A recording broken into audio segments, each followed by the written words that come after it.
আসসালামু আলাইকুম আরহামাতুল্লাহ। আশা করি মহান আল্লাহ রব্বুল আলামিনের অশেষ মেহেরবানি ও দয়ায় আপনারা সকলেই ভালো আছেন। দুনিয়াতে যে চারজন নবী জীবিত আছেন, এই নবীদের কাজ কি, তারা কি করেন, এমনকি সেই নবীগুলো কোথায়, তাদের বাসস্থান কোথায়, সে সম্পর্কে আজকে আমরা বিস্তারিত আলোচনা করব ইনশাআল্লাহ। প্রিয় দর্শক, আপনি যদি দুনিয়াতে এখনো যে চারজন নবী জীবিত আছেন তাদের সম্পর্কে বিস্তারিত জানতে চান, তাহলে সম্পূর্ণ ভিডিওটি জুড়ে আমাদের সাথেই থাকুন। চলুন দেরি না করে জেনে নেই দুনিয়াতে এখনো যে চারজন নবী জীবিত আছেন সে সম্পর্কে। আল্লাহ তাআলা মানুষের হেদায়েতের জন্য আমাদের পৃথিবীতে 1,24,000 নবী এবং রাসূল পাঠিয়েছেন, যারা যুগে যুগে মানুষের নিকট আল্লাহর পক্ষ হতে হেদায়েতের বাণী পৌঁছে দিয়েছেন। এবং আল্লাহর শেষ নবী হযরত মুহাম্মদ সাল্লাল্লাহু আলাইহি সাল্লামের ইন্তেকালের পর নবীদের আগমনের এই সিলসিলা চিরতরে বন্ধ হয়ে গেছে। কিন্তু এই 1,24,000 নবীর মধ্যে চারজন নবী এমন আছেন যারা আজও পর্যন্ত জীবিত আছেন এবং যাদেরকে আল্লাহ তাআলা তাদের জীবিত অবস্থায় তুলে নিয়েছেন। সবার আগে এই কথাটা আপনাদের মনে রাখা উচিত যে এই পৃথিবীতে যত আম্বিয়া কিরাম এসেছেন তারা সবাই নিজ নিজ কবরে জীবিত আছেন এবং অবশ্যই তারা নিজ উদ্দেশ্যে সফল।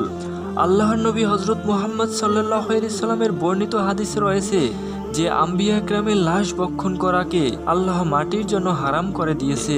তাই আজও আল্লাহর নবীরা নিজ নিজ কবরে জীবিত আছেন। সেই চারজন নবীরা হচ্ছে হযরত খিজির আলাইহিস সালাম, হযরত ইলিয়াস আলাইহিস সালাম, হযরত ইদ্রিস আলাইহিস সালাম, হযরত ঈসা আলাইহিস সালাম। দুইজন নবী এখনো দুনিয়াতে জীবিত আছেন, কিন্তু এর মধ্যে অবাক করার মতো বিষয় হলো এই নবীদের মধ্যে দুইজন এখনো আমাদের জমিনে আছেন আর দুইজন নবী আকাশে জীবিত আছেন বলে জানা গেছে।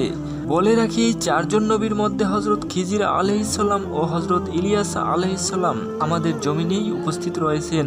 কিন্তু হযরত খিজির আলাইহিস সালাম নবী ছিলেন কি ছিলেন না এ নিয়ে অনেক মতভেদ রয়েছে, তবে সঠিক কোনো বর্ণনা পাওয়া যায় না। অনেকে বলেন তিনি নবী ছিলেন, আবার অনেকে বলেন তিনি আল্লাহর বান্দা ছিলেন, আবার অনেকে বলে তিনি নবী ছিলেন না কিন্তু জীবিত আছেন। তাদের সম্পর্কে বলা হয় যে তারা প্রতি বছর হজের জন্য মক্কা মুকাররমায় আসেন এবং সেখানে তারা জমজমের পানি পান করেন, যার কারণে সারা বছর তাদের কিছু খাওয়া দাওয়ার প্রয়োজন পড়ে না। আল্লাহ তাআলা হযরত ইলিয়াস আলাইহিস সালামকে যে শক্তি দান করেছিলেন আপনাদের জানানোর জন্য বলে রাখি, আল্লাহ তাআলা হযরত ইলিয়াস আলাইহিস সালামকে পাহাড় সমূহ এবং সমস্ত জন্তু জানোয়ারের উপর কর্তৃত্ব করার শাসনের ক্ষমতা দান করেছেন, অর্থাৎ পাহাড় ও জানোয়াররা তার নির্দেশ পালন করত। আর হযরত খিজির আলাইহিস সালামকে নদী ও সাগরের শাসন ক্ষমতা দান করা হয়েছে। হযরত ইলিয়াস আলাইহিস সালাম সম্পর্কে বলা হয় আল্লাহ তাকে 70 জন নবীর ক্ষমতা দান করেছেন এবং তিনি মহিমা গৌরবে হযরত মুসা আলাইহিস সালামের মতো। ইসলামিক বই পাওয়া যায় হযরত ইলিয়াস আলাইহিস সালাম আর খিজির আলাইহিস সালাম পুরো রমজান মাস বাইতুল মুকাদ্দাসে কাটাতেন এবং প্রতি বছর হজ করার জন্য মক্কায় তাশরিফ নিয়ে আসেন।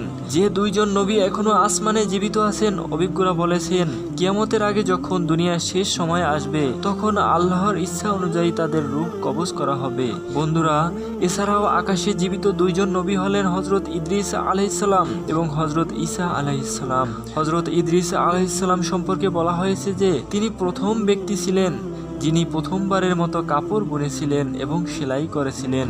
তার আগে মানুষেরা জীবজন্তুর চামড়া পরিধান করত।